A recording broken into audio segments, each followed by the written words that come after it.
Bank से देखिए इस तिमाही अच्छे प्रदर्शन की उम्मीद है, लेकिन निजी बैंकों के अगर हम नतीजे देखें तो हम देख रहे हैं कि नतीजे तो अच्छे आए हैं, लेकिन अगर इनके आउटलुक की बात करें तो वो यहाँ पर ज्यादा कुछ अच्छे यहाँ पर दिखाई नहीं दे रहे हैं।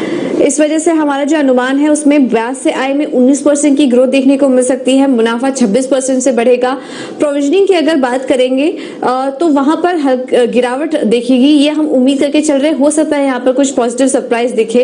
क्वार्टर ऑन क्वार्टर 85% की यहाँ पर गिरावट देखने को मिल सकती है, क्योंकि पिछले क्वार्टर ही बैंक ने जो अपने बुक्स में प्रोविजनिंग थी वो काफी अच्छी तरीके से कर ली थी, तो इस बार हम उतनी कुछ प्रोविजनिंग की उम्मीद भी नहीं कर रहे हैं। इसके अलावा अगर कुछ और नंबर्स की बात करें तो इनके कस्टमर डिपॉजिट भी 20% से बढ़ेंगे, नेट लोन में करीब 7% की बढ़त रहेगी, कासा रेशियो 56% पर मजबूत रहेंगे। तो फिलहाल अभी इस तिमाही के नतीजों को लेकर तो यहाँ पर कोई दिक्कत नहीं है, लेकिन आने वाले समय के लिए क्या आउटलुक और क्या बयान आता है मैनेजमेंट की तरफ से, ये काफी इंपॉर्टेंट होगा देखना।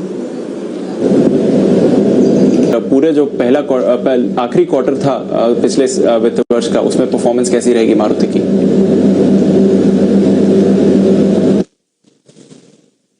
देखिए, ऑटो सेक्टर तो पहले से ही दबाव में था। इनफैक्ट लास्ट ईयर सितंबर ऑनवर्ड्स ही इसमें वीकनेस हमें देखने को मिल रही थी, और जिस हिसाब से परफॉर्मेंस रही है उस हिसाब से लग रहा है कि नंबर्स जो है वो वीकर साइड पर ही आते हुए नजर आ सकते हैं दीपांशु। इनफैक्ट मुनाफा अगर आप देखें तो वहां पे करीब 29% का फॉल जो है हम एक्सपेक्ट करके चल रहे हैं, और 1282 करोड़ का जो मुनाफा है वो कंपनी पोस्ट कर सकती है, क्योंकि इनकी जो अन्य आय है उसमें भी 15-20% की फॉल हम एक्सपेक्ट करके चल रहे हैं।